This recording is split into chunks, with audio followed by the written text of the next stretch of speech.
Assalamu alaikum wa rahmatullahi wa barakatuhu. My name is Nur. My name is Nur. And together we are light-hearted dads.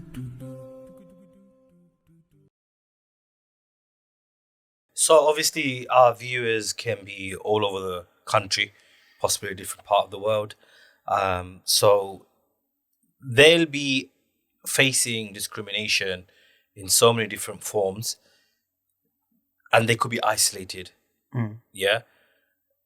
That do like the father and the mother water the religion side aspect for that reason, water it down for. That's the one thing you don't do. Yeah. Because Islam has been revealed and it is completed and it is perfect. Mm-hmm. And it's made for every time and any time. It's timeless. Yeah.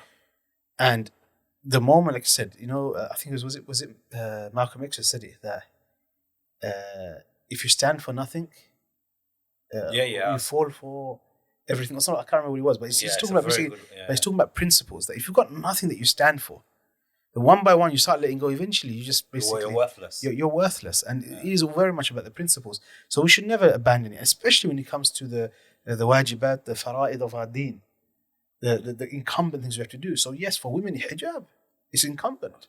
Yeah, does that mean you're not in their situation? Irrespective of the situation, because no matter what happens here, what you have is in this country, there are abuses that happen. There are that, and those things can happen, especially to sisters and so forth. But it hasn't gone to the stage necessarily of life-threatening, nor is it on a massive, massive scale.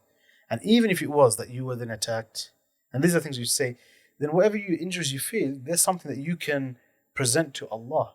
That why were you attacked? Because of your deen, because you practice your religion. Yeah, and there's many hadith that talk about the one who is killed. We're talking about shaheed and being a martyr, but the one who killed defending his family, the one who is killed defending his wealth, and the one who's killed in these different ways, they're also shaheed. So one of them is also, if you're being attacked for your deen, for your religion, or what you stand for, there is reward in that. I'm not saying that you want the attack to happen, but we take the positive of that incident that takes place. I'm scared. Well, fear is always going to be there. If you look at the example of the Prophet ﷺ, you think where they were also a minority. Think about it. The Prophet ﷺ, when he brought the message out, he was ridiculed, he was attacked by his own people. By his own people. We're here, and these people aren't our own people, because most of us tend to be we're a second, third generation kind of immigrants. So, we'll never be classed as this is your people. Yeah, unfortunately, the British, they're not our qawm. The white Caucasian, they're not. We will always be seen as the other, no matter how much. That's why you even see with racism. That even that black man who wants to, who lives his life just like the white man does. In the end, too, you boil it down, something happens, they'll always pull out that black guy, and the racist words are coming out when they're drunk. All of the real truths of their life come out, and the inner, deeper thoughts come out, because it's still there at the bottom of it, which is that it's still black, though. So what I just did is ask you, to some viewers, silly questions, to some people, realistic questions. Yeah.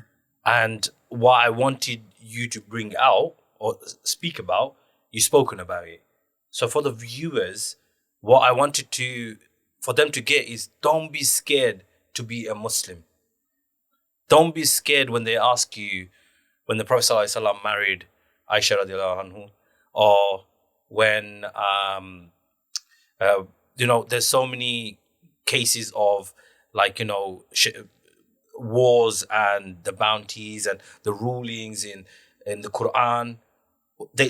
You'll get attacked in regards to those. It's very easy to do that. But everything has an answer.